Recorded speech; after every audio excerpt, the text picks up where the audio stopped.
বিশ্বকবি রবীন্দ্রনাথ ঠাকুরের একটি বিখ্যাত ছোট্ট কবিতা আজ আমি পাঠ করে শোনাব। এই কবিতাটির রচনাকাল 1298 সাল চৈত্র মাস, জোড়াসাঁকো। কবিতা রাজার ছেলে ও রাজার মেয়ে। শুরু করছি। প্রভাতে রাজার ছেলে যেত পাঠশালায়, রাজার মেয়ে যেত তথা।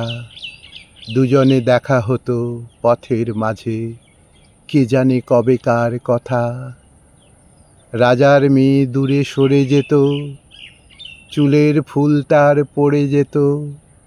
রাজার ছেলে এসে তুলে দিত ফুলের সাথে বনলতা। রাজার ছেলে যেত পাঠশালায়, রাজার মেয়ে যেত তথা। পথের দুই পাশে ফুটেছে ফুল, পাখিরা গান গাহে গাছে। রাজার মেয়ে আগে এগিয়ে চলে, রাজার ছেলে যায় পাছে। মধ্যাহ্নে উপরে বসে পড়ে রাজার মেয়ে, রাজার ছেলে নিচে বসে। পুঁথি খুলিয়া শেখে কত কি ভাষা, খড়ি পাতিয়া আঁক কষে।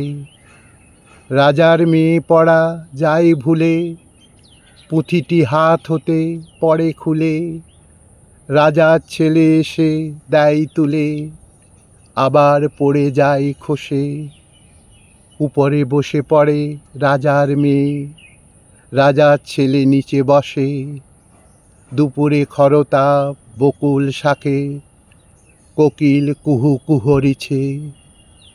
রাজার ছেলে চায় উপর পানি, রাজার মেয়ে চায় নিচে। সায়াহ্নে রাজার ছেলে ঘরে ফিরিয়া আসে, রাজার মেয়ে যায় ঘরে। খুলিয়া গলা হতে মতির মালা, রাজার মেয়ে খেলা করে। পথে সে মালাখানি গেল ভুলে, রাজার ছেলে সেটি নিল তুলে।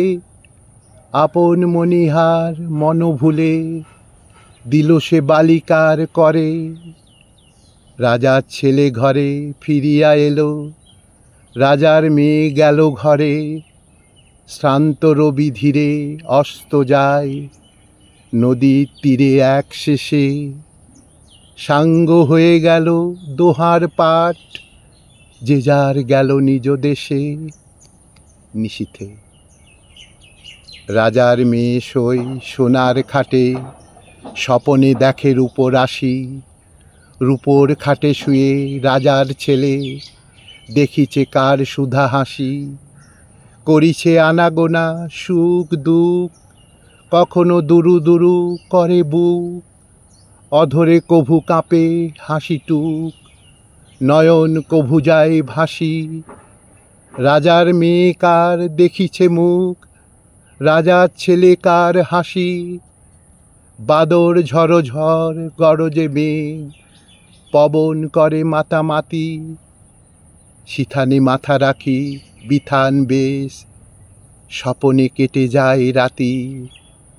বাদর ঝড় ঝড় গরজে মেঘ, পবন করে মাতামাতি।